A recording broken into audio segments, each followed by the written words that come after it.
I patrimoni di 12 esponenti della famiglia mafiosa di Santa Maria di Gesù sono stati sequestrati a Palermo dalla Guardia di Finanza. Si tratta di beni per un totale di 5.300.000 euro, comprendenti tra l'altro un negozio di telefonia usato per rifornire gli affiliati di schede telefoniche fittiziamente intestate a stranieri e alcuni capannoni dove si tenevano summit tra i boss. Le misure patrimoniali colpiscono soggetti che erano stati arrestati nel 2010 nell'operazione Paisan Blues, che aveva ricostruito i contatti del clan palermitano negli USA con le famiglie Gambino e Colombo di New York. Il sequestro disposto dalla sezione misura di prevenzione del Tribunale su richiesta della Procura a conclusione di indagini del GICO ha riguardato 11 tra società e ditte individuali con sede a Palermo, di cui 7 operanti nel campo dell'abbigliamento, 2 nel settore della ristorazione, una nel settore della telefonia e un'altra nel commercio al dettaglio di tappeti, 9 appartamenti, un immobile commerciale, un posto auto a Palermo nelle zone Cuba, Calatafimi, Villa Grazia, Falsomiele,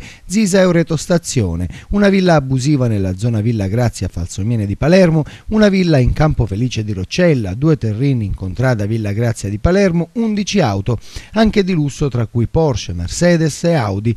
5 motociclette Honda e Yamaha e diverse disponibilità bancarie e finanziarie. I beni in alcuni casi erano intestati a congiunti dei mafiosi.